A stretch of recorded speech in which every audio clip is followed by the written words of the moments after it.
Hai semuanya, gimana kabar kalian? Semoga selalu dalam keadaan baik. Jadi welcome back di Ande Greystone Channel, dan ini adalah segmen Analisa Pagi, segmen di mana kita akan mengulas kembali untuk update news dan juga pergerakan dari market, khususnya market dari Bitcoin. Selamat tanggal 7 bulan 7 2025. Jadi mungkin yang punya aplikasi e-commerce udah waktunya buat belanja-belanja ya. Termasuk yang udah punya aplikasi exchange, udah waktunya buat belanja-belanja juga, teman-teman. Jadi ada banyak aset kelas yang lagi diskon. Ya, dan ya, semoga momen kali ini market bisa segera mengalami recovery setelah di weekend kemarin. Sejak hari Jumat sih, Jumat, Sabtu, dan Minggu itu volumenya benar-benar flat.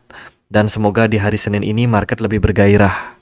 Ya, jadi kita akan lihat gimana berita-berita dapat mempengaruhi kondisi dari pasar. Hari ini sih dari makroekonomi beritanya nggak terlalu atraktif, menurut saya biasa aja.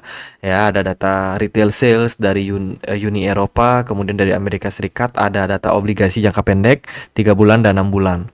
Sisanya sih nggak terlalu ada sentimen yang mempengaruhi pasar dengan dengan kuat seperti itu. Kalau kita lihat juga dari probability, The Fed memangkas suku bunga bulan Juli ini berada di poin 93, otomatis ya kita mungkin akan melihat pemangkasan baru akan terjadi di bulan September. Dari kondisi market, khususnya altcoin lumayan positif. Hari ini banyak altcoin yang udah mulai hijau kembali setelah weekend kemarin pergerakannya flat dan mendapatkan tekanan dari Bitcoin dominance. Hari ini Bitcoin dominance sudah turun 1,22%. Semoga ini bisa menjadi momentum yang baik untuk altcoin mendapatkan kesempatan buat recovery gitu. Kemudian kalau kita lihat juga dari data terkait dengan liquidation di perdagangan kemarin, tidak terlalu banyak aktivitas trading ya. Yang kena short liquid nampaknya lumayan meningkat, tapi nggak signifikan sekali. Pergerakan Bitcoin di perdagangan kemarin itu sempat drop turun sampai 106.900 ya kalau nggak salah. Ya sempat turun lah istilahnya seperti itu. Kemudian menjelang penutupan atau closing daily and weekly hari ini, marketnya kembali rally bahkan sampai menyentuh level 109 ribuan, which is ini sinyal yang positif. Itu dari kondisi market overall. Liquidation heat map ya, nggak bosan-bosan aku ingetin ada beberapa area yang penting. Demand itu akan ada di kisaran level 107.700 saat ini, dan juga 107.000 akan menjadi level yang cukup menarik buat teman-teman perhatikan. Lalu ada area resistance di kisaran 109.800-an. Di sana ada resistance, ada order block yang bakalan cukup penuh untuk market. Oke, beberapa koin atau token juga akan ada unlock di perdagangan seminggu ke depan.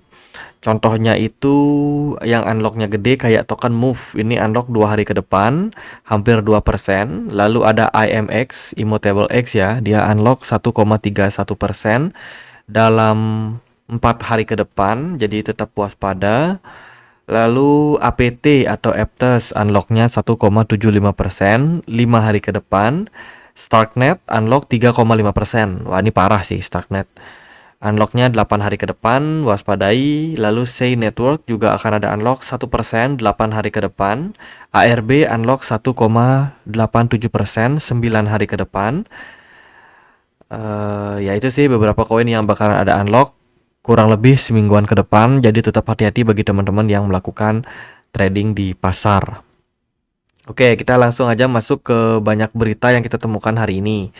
Yang pertama adalah terkait dengan ada pergerakan yang tidak wajar dari beberapa token. Contohnya adalah HiFi atau HIVI, lalu ada BMT, Chess, Sun, dan Obol. Ya, ini langsung diposting oleh Wu Blockchain dan diteruskan oleh XT Block, di mana di dalam platformnya dikatakan token-token tersebut itu sudah sempat mengalami drop sampai 37% kompak.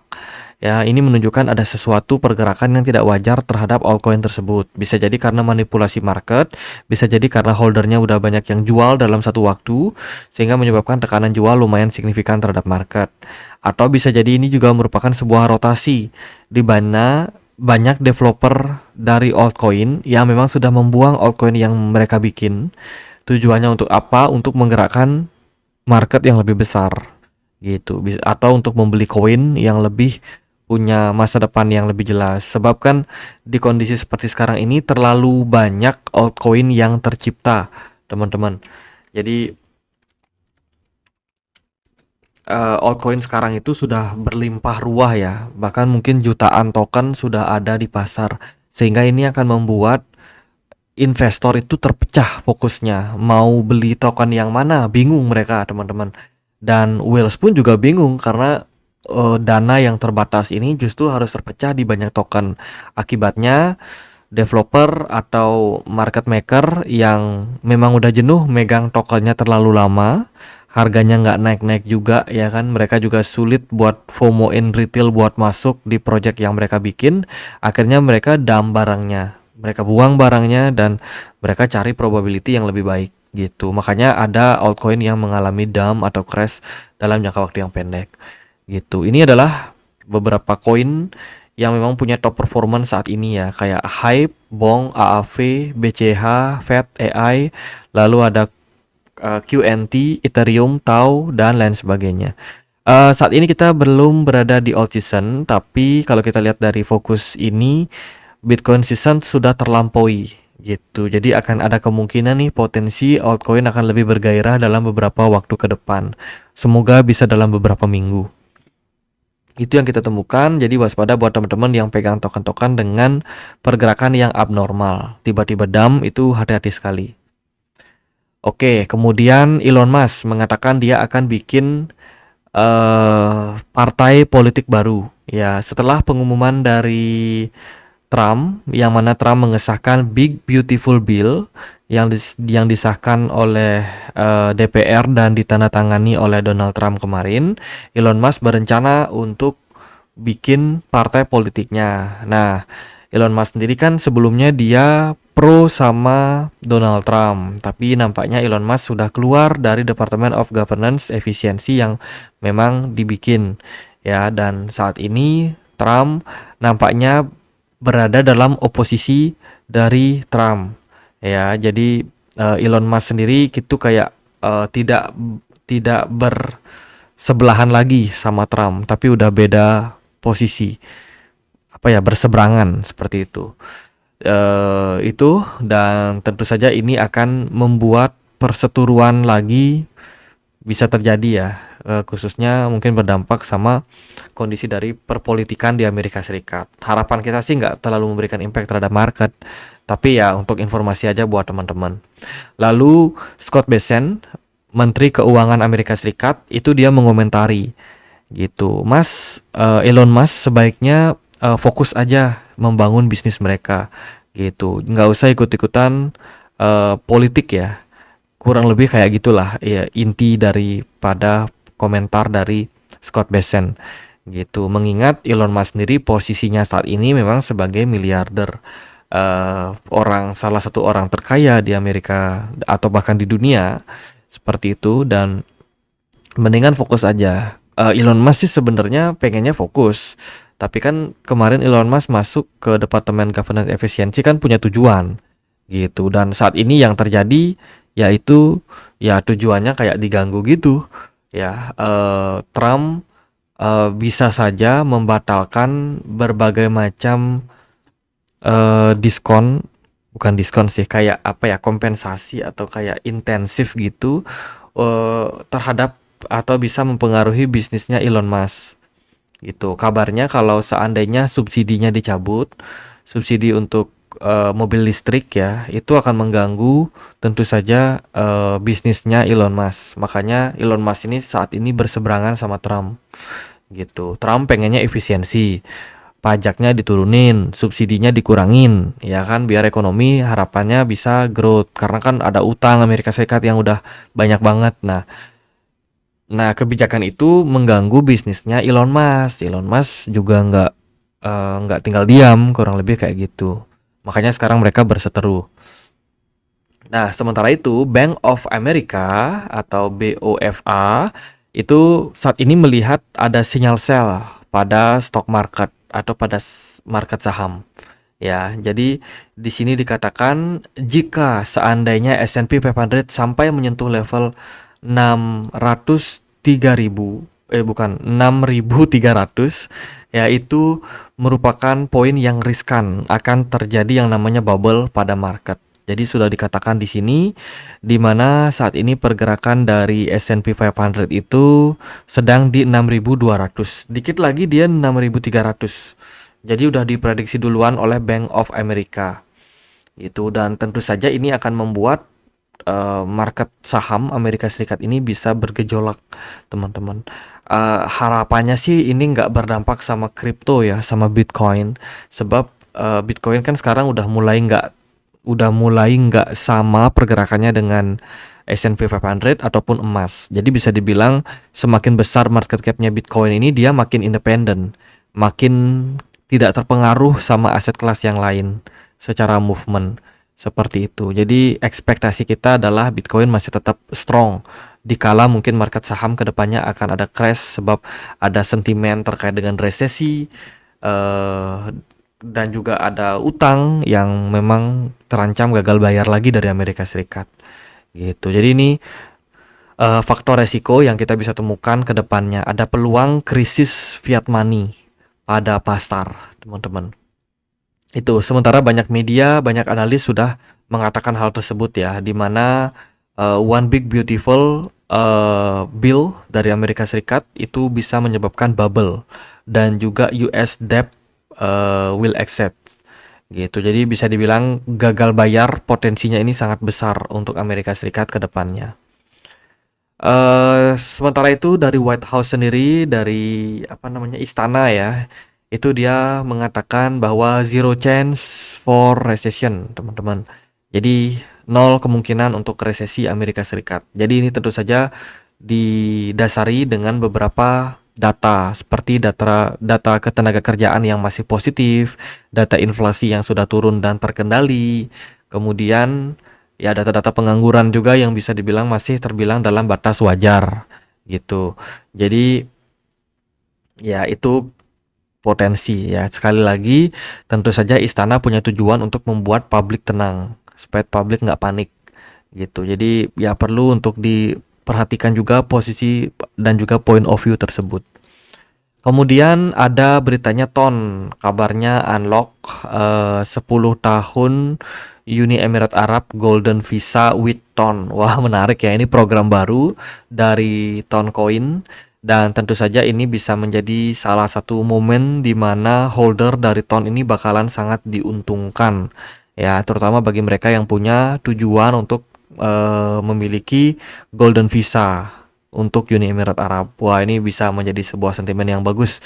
Salah satu fungsi dari token TON di dunia nyata ya, karena ya mereka berhasil meyakinkan, berhasil masuk ke market Uni Emirat Arab. Good point. Lalu ada platform baru, namanya adalah Let's Bong.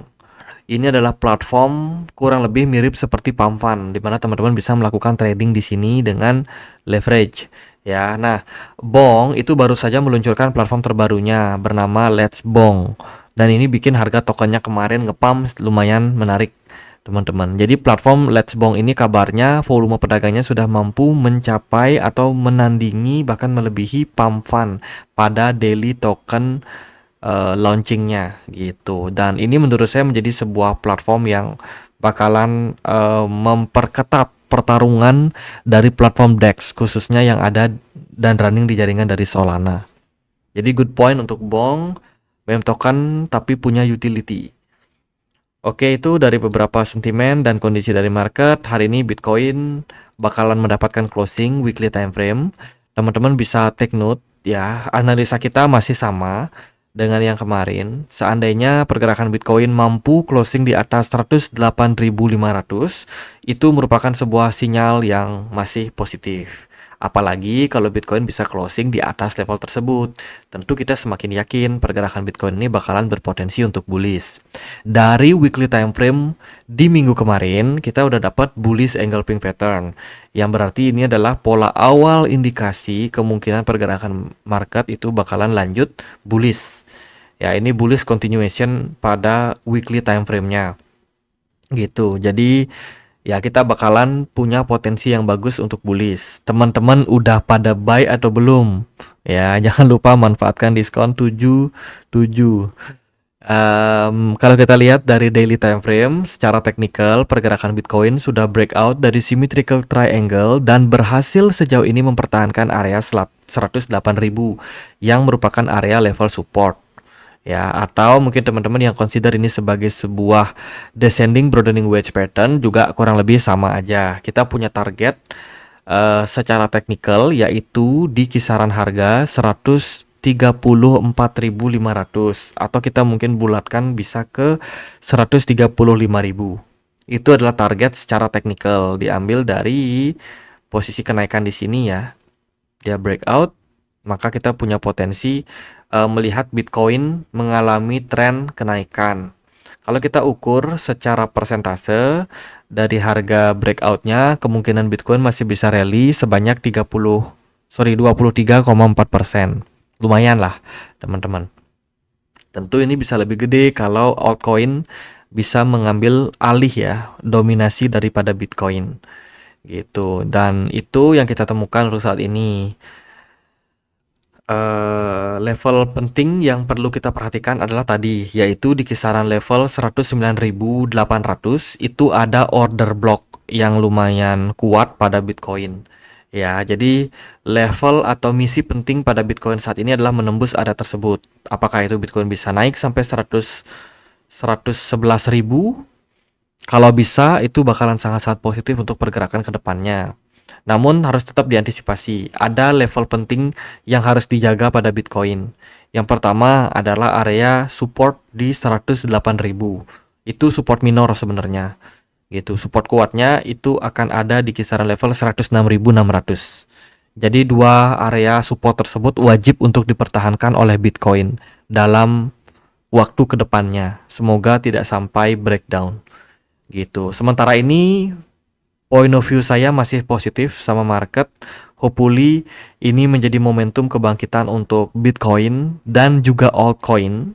Ya, sebab dari total tree aku perhatikan volumenya naik 1,54%. Ini bisa menjadi momentum yang sangat bagus. Apalagi Bitcoin dominance juga udah turun 1%. Ya lumayan lah gitu. Semoga aja ini poin yang bagus ya buat market rally gitu. Jadi thank you so much for watching. Itu aja pembahasan kita kali ini. Nanti kita akan update lagi gimana berita-berita terbaru pada market. Teman-teman, kita punya komunitas diskusi di Telegram ya. Tempat teman-teman bisa sharing, bisa berbagi informasi, bisa ya apapun itu teman-teman bisa lakukan di komunitas Telegram ini. Komunitas Telegram kita itu sudah ada dari 4 tahun yang lalu. Jadi udah cukup solid lah untuk timnya kayak gitu teman-teman. Jadi yang pengen untuk join bisa cek link yang ada di kolom deskripsi video ini. Sekian aja, akhir kata saya Andre, makasih.